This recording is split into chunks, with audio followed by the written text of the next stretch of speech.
तो आज हम लोग चालू करेंगे financial statement analysis. Financial statement analysis.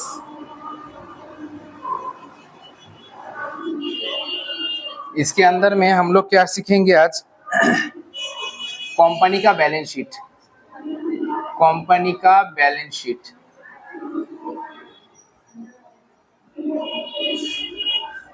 as per Schedule 3 of Companies Act 2013, as per Schedule 3 of Companies Act 2013। ठीक है, देखो यहाँ पे तो बैलेंस शीट में हम लोग पहले क्या करेंगे, हेडिंग डालेंगे in the books of. In the books of, ध्यान से देखना, in the books of, company का नाम, मान लो कि विजिट ट्यूटोरियल कंपनी का नाम है, ठीक है।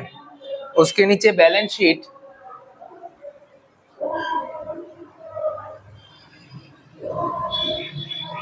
एज एट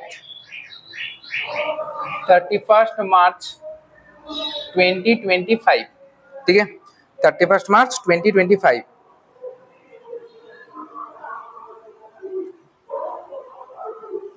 हमें आज सीखना है कि हेडिंग, हमें सीखना है हेडिंग।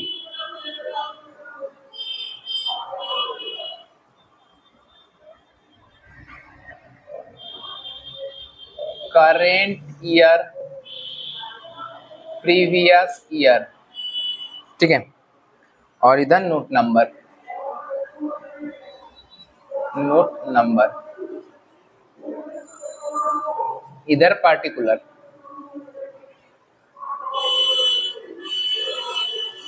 देखो बैलेंस शीट में हम लोग ऐसे फॉर्मेट में हम लोगों को बैलेंस शीट बनाना पड़ता है कंपनी के लिए।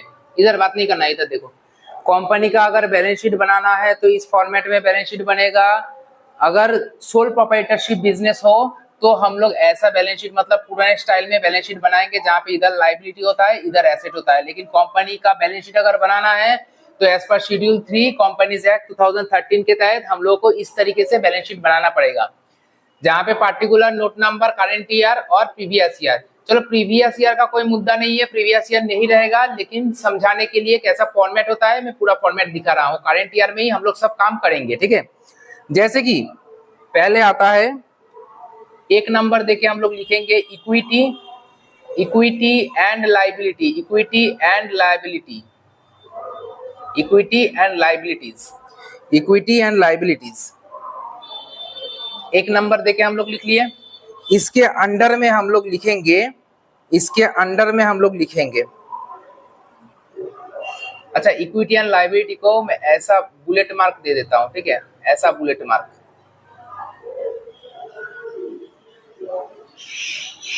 Equity and liability.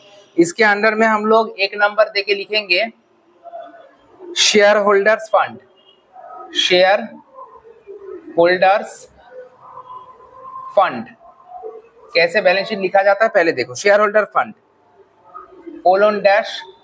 उसके अंडर में हम लोग पहले लिखेंगे ए नंबर देके share capital, share capital, A number देके हम लोग लिखेंगे शेयर कैपिटल। बी नंबर देके लिखेंगे हम लोग reserve and surplus, reserve and surplus. C number देके लिखेंगे, सी नंबर देके लिखेंगे money received against, money received against,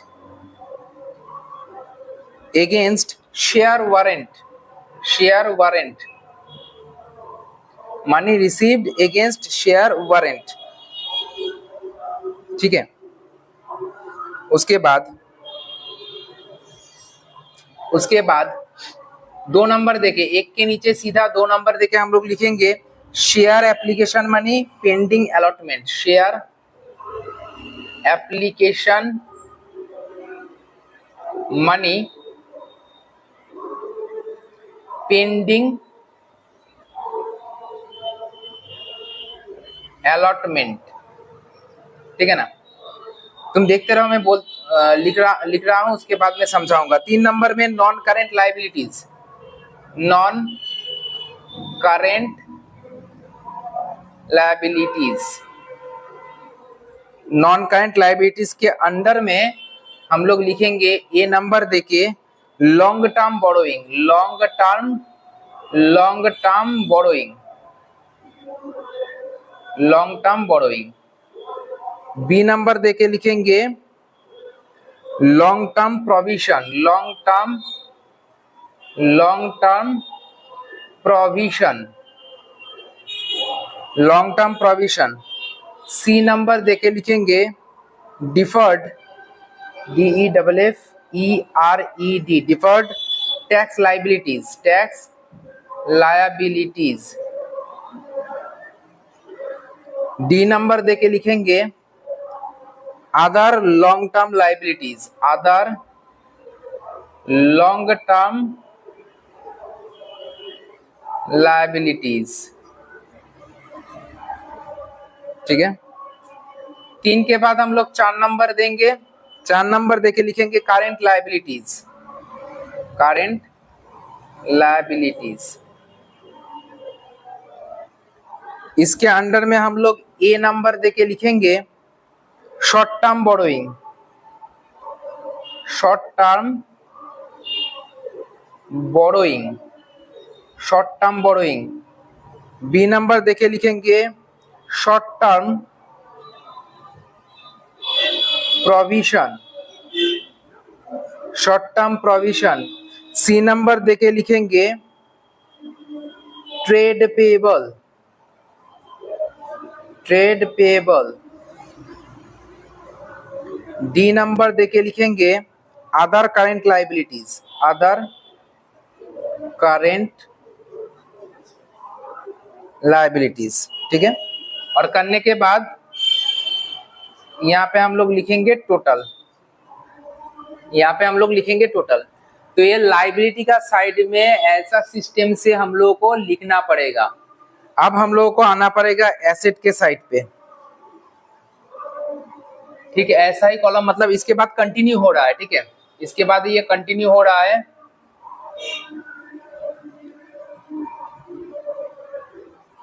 इसको मैं मिटा देता हूं।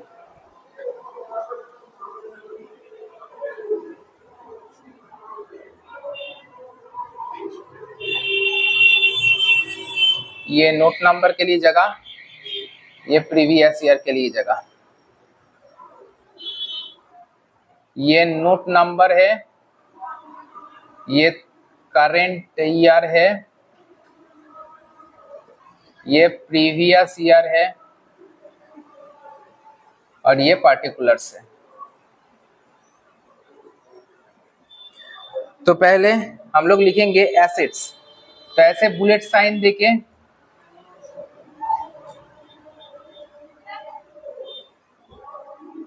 ठीक है। एसेट्स, एसेट्स के अंदर में पहले हम लोग लिखेंगे 1 नंबर देके लिखेंगे non current asset, non current asset. Non current assets के अंडर में हम लोग लिखेंगे ए नंबर देके लिखेंगे property plant and equipment, property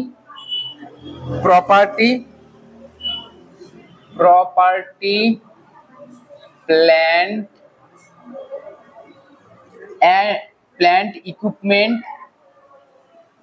equipment and intangible asset, and intangible assets, ठीक है। ये भी एक हेडिंग हुआ। इसके अंडर में हम लोग रोमन 1 देके लिखेंगे, रोमन 1-2 से खेल शुरू होगा।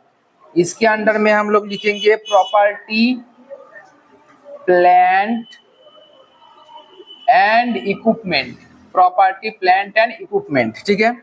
उसके बाद लिखेंगे इंटेंजिबल एसेट, रोमन 2 देके इंटेंजिबल एसेट्स। अच्छा, उसके नीचे लिखेंगे रोमान 3 देके लिखेंगे capital working progress. Capital working progress. Sir क्या है, क्या लिख रहे हैं, बोलेंगे। कैपिटल वर्क इन प्रोग्रेस का मतलब intangible asset under development. Intangible asset under development, ठीक है ना। अच्छा, इसके बाद ए के सीधा करके बी नंबर देके हम लोग लिखेंगे non current investment. Non current investment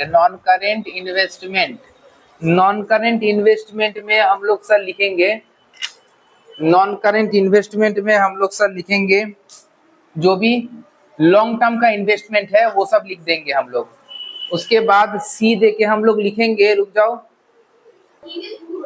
अच्छा, नॉन करेंट ऐसे इन्वेस्टमेंट के अंदर लॉन्ग टर्म का इन्वेस्टमेंट आ जाएगा। उसके बाद सी नंबर देके डिफर्ड टैक्स एसेट,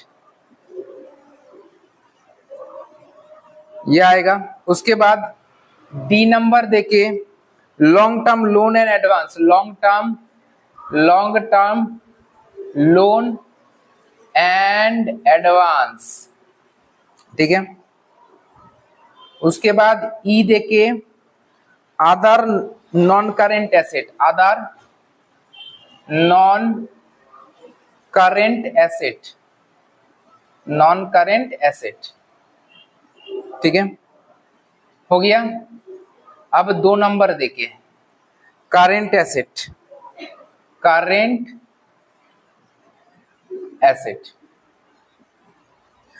एसेट के अंदर इन्वेंटरीज पहले आएगा। रोमन 1 देके इन्वेंटरीज मतलब स्टॉक इन ट्रेड। हाँ, स्टॉक इन ट्रेड मतलब हो गया तुम्हारा जो क्लोजिंग स्टॉक पड़ा हुआ है। करेंट इन्वेस्टमेंट का मतलब जो शॉर्ट टर्म इन्वेस्टमेंट है, क्योंकि लॉन्ग टर्म तो यहाँ पे आ गया है, शॉर्ट टर्म जो इन्वेस्टमेंट है वो आ सकता है यहाँ पे, ठीक है ना। अच्छा, उसके बाद short term loan and advance भी हो सकता है। Short term loan and advance मतलब तुम शॉर्ट टर्म में किसी को लोन दिए हो या किसी को एडवांस दिए हो, वो आ सकता है। उसके बाद trade receivable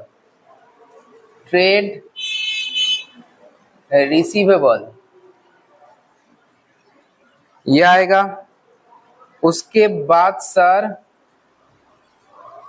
cash and bank balance.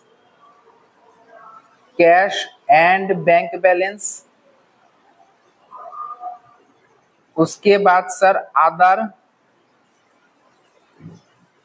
Current assets बोल के कुछ आ सकता है, ठीक है। हो जाने के तुरंत बाद सबका अमाउंट लिखेंगे, लिख के ऐसे जोड़ेंगे और लिखेंगे टोटल। और देखना ये वाला जो टोटल है यहाँ पे जो आएगा और ये वाला जो टोटल है ये मैच कर जाएगा। क्या इतना ही इजी है? नहीं सर, इतना इजी नहीं है।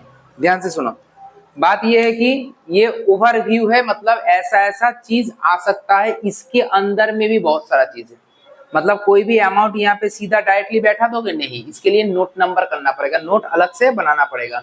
तो ध्यान से सुनो, इक्विटी एंड लायबिलिटी के अंदर में क्या आता है? शेयर होल्डर फंड आता है। शेयर होल्डर फंड के अंदर में पहला आता है शेयर कैपिटल, उसके बाद रिजर्व एंड सरप्लस, उसके बाद money receive against share warrant. ये देखो, ये दोनों बहुत इंपॉर्टेंट है।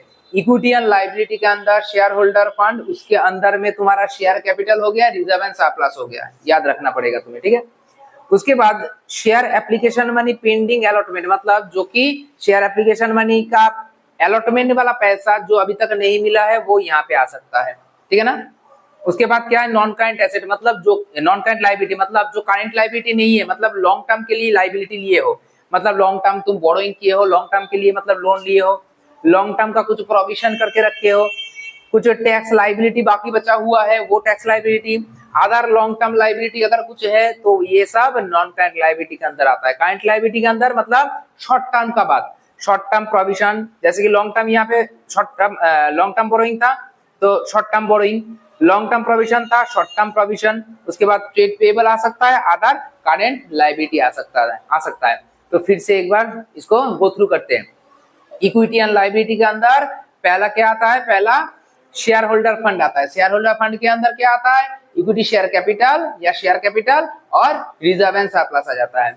बस इतना ही याद करो। उसके बाद जो सेकंड हेडिंग है share application money pending in allotment, ये वाला आता है। उसके बाद नॉन करंट लाइबिलिटी मतलब लॉन्ग टर्म का प्रोविजन हो गया, लॉन्ग टर्म का लोन हो गया, हाँ डिफर्ड टैक्स तुम्हारा कोई लाइबिलिटी हो गया, ये सब आ सकता है। लॉन्ग टर्म के लिए कोई लाइबिलिटी लिए हो तो आ सकता है। उसके बाद करंट लाइबिलिटी मतलब शॉर्ट टर्म का लाइबिलिटी हो सकता है, शॉर्ट टर्म का लोन हो सकता है, शॉर्ट टर्म का प्रोविजन हो सकता है, हाँ ट्रेड पेबल हो सकता है, अदर करंट लाइबिलिटी हो सकता है।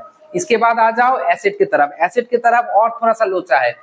एसेट में पहले तो नॉन करंट एसेट लिखोगे। नॉन करंट एसेट के अंदर क्या लिखोगे, property plant and equipment and intangible asset लिखोगे। उसके अंडर में क्या करोगे, प्रॉपर्टी प्लांट एंड इक्विपमेंट लिखोगे, उसके बाद इंटेंजिबल एसेट लिखोगे, और उसके बाद कैपिटल वर्क इन प्रोग्रेस। ये वाला उतना आता नहीं है, मतलब आता ही नहीं है समझ लो तुम। तो नॉन करंट एसेट के अंदर क्या क्या आ रहा है, पहले तो एसेट, उसके बाद non current. Non current asset में property plant and equipment, property plant equipment, ठीक है ना, प्रॉपर्टी प्लांट इक्विपमेंट और इंटेंजिबल एसेट, ठीक है। उसके बाद क्या हुआ, उसके अंडर में प्रॉपर्टी प्लांट एंड इक्विपमेंट अलग से लिखे हो, इंटेंजिबल एसेट को अलग से लिखे हो, कैपिटल वर्क इन प्रोग्रेस अलग से लिखे हो। उसके बाद जैसे कि यहाँ पे नॉन करंट लायबिलिटी था, यहाँ पे नॉन करंट इन्वेस्टमेंट है, मतलब लॉन्ग टर्म का इन्वेस्टमेंट कुछ हुआ तो लॉन्ग टर्म में लोन लिए हो, एडवांस दिए हो, सॉरी लॉन्ग टर्म में लोन किसी को दिए हो, लॉन्ग टर्म में एडवांस किसी को दिए हो, लॉन्ग टर्म तुम कुछ इन्वेस्टमेंट किए हो, तो ये सब यहाँ पे आ सकता है, ठीक है। उसके बाद करंट एसेट का मतलब शॉर्ट टर्म, शॉर्ट टर्म में तुम कहीं पे लोन दिए हो, शॉर्ट टर्म कहीं पे इन्वेस्टमेंट किए हो। इन्वेंटरीज मतलब क्लोजिंग स्टॉक तुम्हारा कितना है, current investment, short term loan and advance हो गया। ट्रेड रिसीवेबल कुछ है, ट्रेड रिसीवेबल के अंदर क्या क्या आता है, सन्डी डेटर भी आता है, बिल रिसीवेबल भी आता है। क्या हम लोग सन्डी डेटर बिल रिसीवेबल यहाँ पे लिखेंगे, नहीं, इसके लिए नोट करेंगे, इसके लिए भी नोट करेंगे। उसके बाद कैश एंड बैंक बैलेंस लिखेंगे और उसके बाद अदर करंट एसेट लिखेंगे। यहाँ तक समझ में आ गया। उसके बाद चलो फोन के स्क्रीन में आते हैं हम लोग। अच्छा देखो यहाँ पे जो था अभी note to account, note to account में हम लोग क्या सीखे हैं, जो हम लोग अभी अभी बैलेंस शीट हम लोग ऊपर पीछे बना के आए हैं, उसका पहला जो हेडिंग था, पहला हेडिंग क्या था, शेयर होल्डर फंड, है ना। इक्विटी एंड लायबिलिटी के अंदर में शेयर होल्डर फंड, उसके अंदर में शेयर कैपिटल। अब देखो शेयर कैपिटल बहुत खतरनाक है, शेयर कैपिटल बहुत खतरनाक है, एक बार चेक कर लो। अभी अभी हम लोग जो बैलेंस शीट करके आए हैं, बैलेंस शीट का प्रोफार्मा लिखे है, उसके बाद हम लोग क्या करेंगे, अभी उसका नोट टू अकाउंट वाला पार्ट समझेंगे। देखो पहले इक्विटी एंड लायबिलिटी था, लायबिलिटी के पोर्शन में इक्विटी एंड लायबिलिटी के अंदर शेयर होल्डर फंड था, और उसके बाद क्या था, शेयर कैपिटल था, याद है ना, शेयर कैपिटल था। तो हम लोग देखेंगे शेयर कैपिटल में पहले क्या लिखेंगे हम लोग, ऑथोराइज्ड कैपिटल। देखो ऑथोराइज्ड कैपिटल लिखा हुआ है, ऑथोराइज्ड कैपिटल, ठीक है। ऑथोराइज्ड कैपिटल के बाद हम लोग क्या करेंगे, ऑथोराइज्ड कैपिटल लिखा हुआ है तो ऑथोराइज्ड कैपिटल पहले है लिखना पड़ेगा। उसके अंडर में तुम्हें लिखना पड़ेगा कितना शेयर, मान लो कि 1 lakh share at the rate ₹100 each, ठीक है ना, 1 lakh share at the rate ₹100 each, ऐसा लिख लिए। तो मतलब कंपनी को मैक्सिमम इतना पैसा मार्केट से उठाने का मौका दिया गया है, ठीक है। तुम आ जाओ ना पेज नंबर, जो पीडीएफ भेजे है पेज नंबर 3 में आ जाओ, पेज नंबर 3 में मिला नोट टू अकाउंट 1 नंबर वाला। तो ऑथोराइज्ड कैपिटल का मतलब हो गया कंपनी को कितना पैसा मार्केट से उठाने का लिमिट दिया गया है, वो है ऑथोराइज्ड कैपिटल। उसके बाद देखो इशूड कैपिटल क्या बोल रहा है, कंपनी कितना पैसा, कितना इक्विटी शेयर मार्केट में इशू किया है, कंपनी कितना पैसा मार्केट में इशू किया है, उसको हम लोग बोलेंगे क्या, इशूड कैपिटल, ठीक है, इशूड कैपिटल बोलेंगे, ठीक है। Issued capital. उसके बाद देखो लिखा हुआ है subscribed capital. Generally issued and subscribe capital same होता है, अलग भी हो सकता है। मार्केट में कंपनी 10,000 इक्विटी शेयर मार्केट में छोड़ने का मन किया था, लेकिन सब्सक्राइब हुआ 8,000 शेयर, ठीक है ना। तो इशूड एंड सब्सक्राइब अलग भी हो सकता है। तो देखो सब्सक्राइब कैपिटल बोल रहा है subscribed and fully paid. Subscribe capital मतलब 8,000 शेयर मार्केट में बिका है। अब क्वेश्चन आ रहा है सर 8,000 शेयर जो मार्केट में बिक गया है, क्या उसका पूरा पैसा मिल गया है या 8,000 में से कुछ शेयर का पैसा मिला है, कुछ शेयर का पैसा नहीं मिला है? एक बार चेक कर लो। मतलब यहाँ पे लिखना पड़ेगा issue subscribed and fully paid. इसके अंडर में हम लोग लिखेंगे dash equity share of rupee dash etch. मतलब 8,000 में से मान लो 6,000 इक्विटी शेयर का पूरा पैसा मिल गया है, तो हम लोग क्या लिखेंगे 6,000 equity share of rupee 100 each, है ना। फुल्ली पेड में लिखेंगे 6,000 equity share of rupee 100 each लिखेंगे, ठीक है। और उसके बाद देखो नीचे बोला है subscribed but not fully paid, उस पे क्या लिखेंगे 2,000 equity share at the rate rupee 100 each, इतने का पैसा मिलना था। वहां से हम लोग करेंगे लेस कॉल्स इन एरियर का अमाउंट। कॉल्स इन एरियर का मान लो कि 2,000 इक्विटी शेयर का लास्ट जो फाइनल कॉल था 2 रुपया करके नहीं मिला है, तो 2,000 इंटू 2 करेंगे 4,000 रुपया नहीं मिला। तो कहने का मतलब है 2,000 इक्विटी शेयर ऑफ रुपया 100 ईच करेंगे तो 2,000 इंटू 100 करने से कितना आ रहा है 2,000 इंटू 100 करने से 2,000 इंटू 100 करने से 2 लाख आना चाहिए था।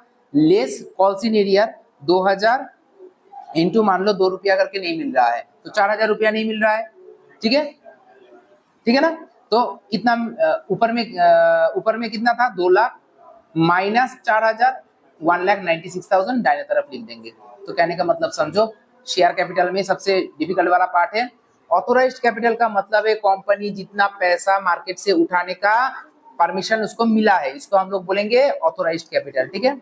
उसके बाद बोल रहा है इशूड कैपिटल, कंपनी कितना शेयर मार्केट में इशू किया है। इशू करने का मतलब ये नहीं है कि कंपनी को मैंने इशू करने का मतलब ये नहीं है कि लोग खरीदेगा ऐसा कोई मतलब नहीं है इशूड कैपिटल, ठीक है ना। इसलिए देखो ऑथोराइज्ड कैपिटल भी यहाँ पे अंडरलाइन करके बंद किया हुआ है, इशूड कैपिटल भी नीचे देखो अंडरलाइन करके बंद किया हुआ है।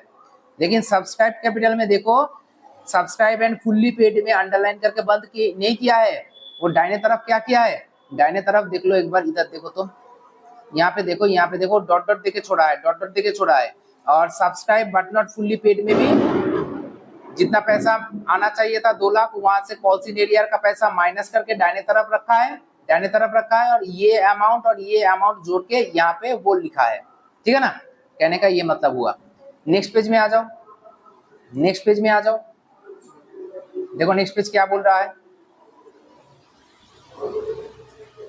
उसके बाद नोट टू अकाउंट का पार्ट टू वाला सेक्शन देखो क्या बोल रहा है। पार्ट 2 वाला बोल रहा है रिजर्व एंड सरप्लस के अंदर क्या आता है जनरल रिजर्व, कैपिटल रिजर्व, किसी भी तरीके का रिजर्व हो, जनरल रिजर्व हो सकता है, कैपिटल रिजर्व हो सकता है। प्रॉफिट एंड लॉस का जो क्रेडिट बैलेंस है, क्रेडिट बैलेंस मतलब प्रॉफिट एंड लॉस में पॉजिटिव बैलेंस है, मतलब तुम पैसा कमाए हो, मतलब नेट प्रॉफिट अर्न किए हो। तो general reserve, capital reserve, profit and loss का क्रेडिट बैलेंस, ये सबको जोड़ोगे और प्रॉफिट एंड लॉस का जो डेबिट बैलेंस है मतलब कि तुम लॉस किए हो वो लॉस को माइनस कर दोगे, ठीक है ना। रिजर्व एंड सरप्लस का मतलब क्या हुआ, capital reserve, general reserve, reserve fund, profit and loss का क्रेडिट बैलेंस, ये सब हम लोग जोड़ेंगे और प्रॉफिट एंड लॉस का जो डेबिट बैलेंस है वो माइनस कर लेंगे, ठीक है। हो गया तुम्हारा रिजर्व एंड सरप्लस वाला पोर्शन। नोट टू अकाउंट का थर्ड वाला पोर्शन देखो लॉन्ग टर्म बोरोइंग में मतलब हम लोग लॉन्ग टर्म के लिए लोन लिए है क्या, मान लो कि 10% डिवेंचर है तो डिवेंचर, पब्लिक डिपॉजिट लिए है मतलब पब्लिक से लोन लिए है तो पब्लिक डिपॉजिट हो सकता है। Long term loan from bank, long term के लिए बैंक से तुम लोन लिए हो, तो लॉन्ग टर्म बोरोइंग, ये सब को जोड़ के हम लोग यहाँ पे लिखेंगे। और ये जो पैसा आ रहा है ना बाद में जाके जो हम लोग का बैलेंस शीट में अमाउंट है वो अमाउंट की जगह में हम लोग लिख देंगे। नोट टू अकाउंट पार्ट 3 हो गया। पार्ट 4 में देख लो बोल रहा है ट्रेड पेबल बोल के हम लोग लिखे थे। ट्रेड पेबल के अंदर क्या क्या आता है, बिल्स पेबल आता है और ट्रेड क्रेडिटर आता है। दोनों का अमाउंट को जोड़ के लिखेंगे, यहाँ पे जोड़ के दिखाएंगे और दिखा के वहां पे बैलेंस शीट में रख देंगे। शॉर्ट टर्म प्रोविजन के अंदर क्या है, प्रोविजन फॉर टैक्स आएगा, प्रोविजन फॉर टैक्स आएगा और प्रोविजन फॉर प्रीपेड डिविडेंड आएगा। प्रोविजन फॉर टैक्स आएगा और प्रीपेड डिविडेंड आएगा, ये दोनों आइटम आ सकता है। इन लोगों को जोड़ेंगे, जोड़ के बाहर फेंक देंगे। उसके बाद सर एक मिनट नोट टू अकाउंट में देखो, एसेट का लायबिलिटी का साइड कंप्लीट होके अब एसेट के साइड में हम लोग आ गए हैं। एसेट के साइड में क्या बोल रहा है property plant and equipment and intangible asset. उसके अंदर में प्रॉपर्टी प्लांट एंड इक्विपमेंट, उसके अंदर में प्रॉपर्टी प्लांट एंड इक्विपमेंट के अंदर में क्या क्या आ सकता है, land, building, plant and machinery, furniture and fixture, सब कोई आएगा। ये सब को जोड़ के सेकंड कॉलम में रख देंगे और टोटल अमाउंट को हम लोग बैलेंस शीट में डाल देंगे जाके।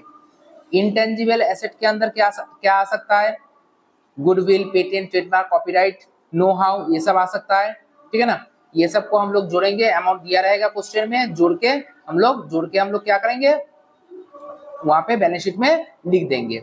उसके बाद देखो ट्रेड रिसीवेबल में क्या आ सकता है, सन्डी डेटर आ सकता है और बिल रिसीवेबल आ सकता है। सन्डी डेटर और बिल रिसीवेबल आ सकता है। सन्डी डेटर और बिल रिसीवेबल को जोड़ेंगे, जोड़ के जो अमाउंट आएगा वो बैलेंस शीट में जाके हम लोग लिख देंगे।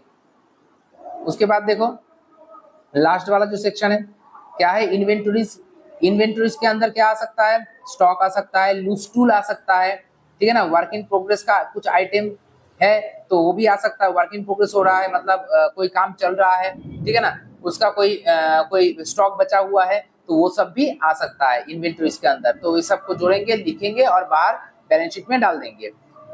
कैश एंड बैंक बैलेंस में कैश इन हैंड आ सकता है, कैश एंड बैंक आ सकता है और मार्केटेबल सिक्योरिटी मतलब जो सिक्योरिटी हम लोग खरीदे हैं उसको अभी अगर हम लोग बेचना चाहते हैं तो उसको हम लोग बोलते हैं मार्केटेबल सिक्योरिटी, ठीक है। तो cash in hand, cash and bank he generally आता है, मार्केटेबल सिक्योरिटी नहीं आता है। अगर रहेगा क्वेश्चन में तो जोड़ेंगे, जोड़ के टोटल जो वैल्यू आएगा वो कैश एंड बैंक के बैलेंस के साइड में हम लोग जाके बैठा देंगे, ठीक है। चलो ये हो गया मेरा कंप्लीट।